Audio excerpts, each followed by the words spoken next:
hope you guys are feeling good, getting some drinks in and stuff. Give it up for the bar. They're slaying the drinks. So drinks. All right, let's keep that safe space going for CJ Gauvain.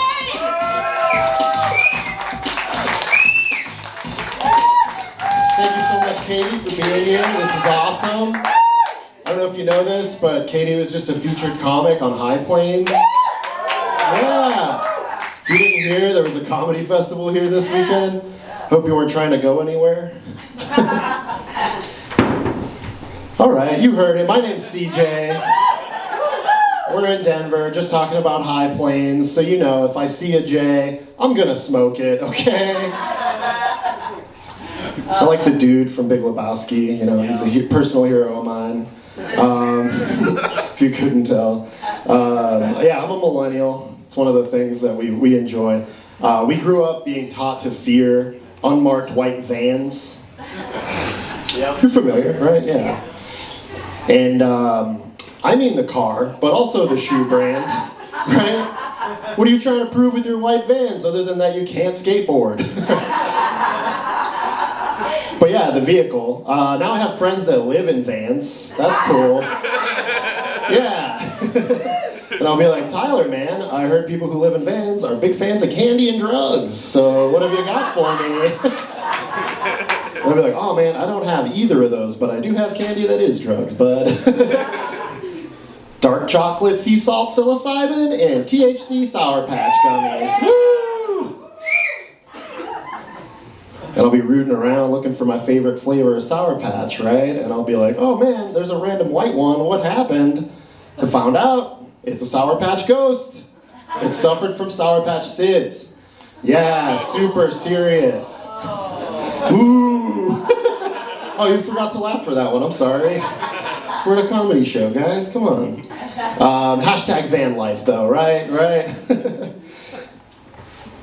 So speaking of drugs, we need to find a mechanism to get all these new legal drugs, they're now legal, most places, into the hands of the people. So we have these drive-thrus where people buy poison every day, right? Let's just start selling drugs. We can do methadone at McDonald's. Statistically speaking, 50% of the people need it, right? Or we could spice up those Happy Meals. I'm liking hits. Put some LSD in there, right? Go on a journey in the drive-thru. We could do China White Castle. They'll sell heroin, right? They'll sell black tar heroin. I know it's China White Castle, but they'll sell that too. We also have, what? Plan B at Wendy's? Sounds good. While we're selling actual, pharmaceuticals, we could sell some, I don't know, maybe poppers at Chick-fil-A, right? Just open their audience up to a whole new perspective, right? And their butthole. My favorite, though, is B-grade ketamine at Burger King. Put the BK in BK, right? It's festival season. We got Red Rocks open back up. Put the BK in BK. I don't know if you know this about me, but I'm a bathroom boy. So I would like to see BK actually renovate their bathrooms, be the first fast food chain in 30 years to do it, right? And what they could do is add the BK bidet, right? It just sounds good, rolls off the tongue. It's a weird thing to say, but yeah. That bidet rolls off the tongue, doesn't it? But yeah, that way you could feel like a king after you use their throne. Make it mean something. Be Burger King, Like looking at my set list just to see where I'm at. Just like, hey, slayed that one. Cool, check, But I talked about being a bathroom boy. I know that's because I read your minds. I knew you were like, that guy looks like he spends a lot of time in the bathroom. It's right, you're true, you're right, whatever you want to say. Good job, you all did it, you guessed the right thing. It's not because I'm shoving drugs in my nose, okay? I'm not that kind of comic. I'm going to the bathroom. I'm going poop, all right? Just wanted to let you know. And I thought I go poop all the time because I ruined my butthole camping.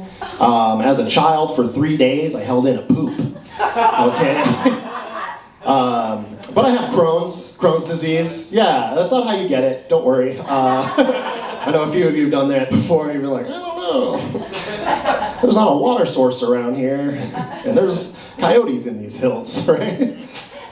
But yeah, so yeah, I spent a lot of time in the bathroom. If you want to try, all you have to do is eat sushi from gas stations every day, if you want to just see how it feels, you know, and we're in a landlocked state, so pretty much eating sushi anywhere around here will get the job done.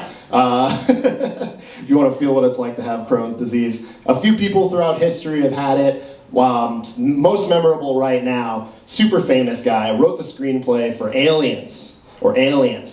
You remember that scene where the little alien's like, bah! Out the dude's like chest and stomach? Yeah, that's the euphemism for the daily pains of Crohn's disease.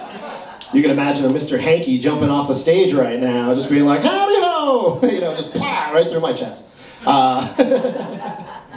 Another famous guy, you may have heard of him, he's on Saturday Night Live. He just had a movie called King of Staten Island. His name is Peter Davidson. He has Crohn's disease. And funny thing about Pete, he actually is known for dating famous ladies. A lot of people say it's because he has a huge bicycle seat-shaped face. Yes, yes. I don't know what you're thinking, but it's his face. Yeah, they love his face. It's 2021, we can appreciate a person's face. I think it's important, okay, for other reasons than just, you know, physical beauty. Shape, size, super important. But I grew up in the early 2000s, like I'm a millennial, I was like, you know, coming of age around then, and we had a lot of, you know, not great opinions going on, and it was in New England, so I should just let you know. We had dudes like, I don't know, Chad doesn't reciprocate oral sex, man, okay? My father always told me to stay out of the hood.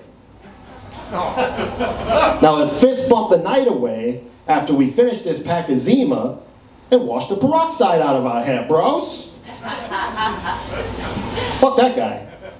But now, we have these great empowered women that are like, that person's face shape is the perfect cunnilingus cushion. I'm gonna go ahead and take them home, ride their skull, peg them, and chain them to the tree in front of my apartment building. You know, the full experience of the bicycle seat-shaped face people.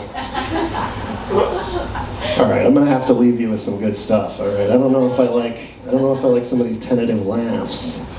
I'm sure you're wondering what I was doing, you know, for work, you know, post-pandemic, and the pandemic actually helped me out. One of the first jobs created in the pandemic. I get to call people who are diagnosed with the virus formerly known as Corona, and be like, you won! You've got a staycation in any room in your home for the next 10 days. Live it up in the luxury of your own house, because you cannot leave. Yeah, pretty crazy, right? I was talking to a dude recently. He's from Southern Colorado. Southern Colorado is like the south of any state. They embrace that. Yeah, his name's Ted. He got COVID a second time, still proudly anti-vax, unlike all of us here, thankfully, today. But his perspective is valuable, and I want to share that. Well, goddamn, CJ, I don't want to become a fucking zombie, dude. Getting that vaccine, man? Whoa, Ted, that's a big jump. So if your friends and your family became zombies, the ones that got vaccinated, of course, you do not want to be a zombie? Well, I don't know, CJ. That might actually sound pretty cool, dude. You know, eating people and stuff. That Hannibal Lecter dude, he's super smart.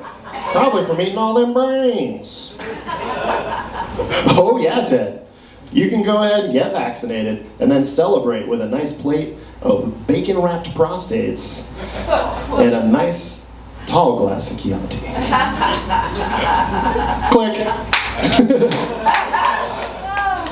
All right, I know it's gonna be hard to believe, but I do have a girlfriend, all right? Y'all sure do have a lot of free-range, fair trade, cage-free vegans running around here in Colorado.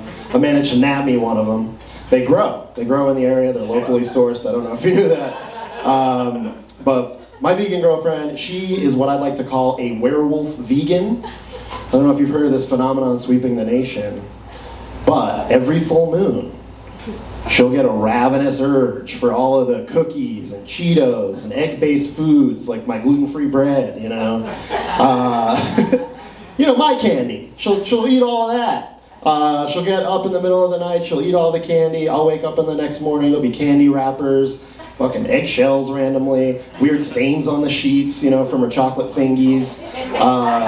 But she's lactose intolerant. Veganism was a good decision for her. So she's got like weird scratches and whatnot from all the hives created from her lactose intolerance and overheating in the middle of the night from having sugar and going immediately to sleep. And she'll be like, oh my God, what have I done? Oh no, it's a mess. Okay, I'll clean up. I'll wash the sheets. Can we all agree to call sheets bed dishes? Trying to start something. They're both a bitch to do. Cool. Speaking of vegans, sex work is work, okay? Vegans do it too, all right? But you heard about pimps and oil tycoons. They walk around in alligator skin shoes. There's nothing that's more arduous than dominating a prehistoric water beast, flaying it, and then walking around in its skin, you know? But we got these vegan pimps and vegan petroleum tycoons out here making all their money from sex work, okay? But they can't wear alligator skin shoes. They love animals. So they're like alligators, crocodiles, boom. They wear Crocs. They're plant-based. They solve the problem. But you can lose a little bit of a status symbol that way. So I don't know if you know this, but you can accessorize Crocs now, right? You can accessorize them with all kinds of fun stuff. Have you ever seen truck nuts? Yeah, on the back of a Chevy Silverado anywhere outside of Denver. Yeah, truck nuts. You can put them on Crocs. Yeah, you can dangle multicolored scrotum from your Achilles heel. You too can wear testes on your feeties.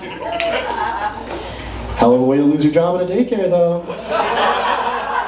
Dylan! All tickles are meant to be consensual, especially testicles. I knew that guy. He lost his fucking job. Well, thank you for indulging me. It's Italian Boy Summer, so think of me when you have IBS. I'm CJ Gauvain. Have a great night. Give it up for your host, Katie Bowman.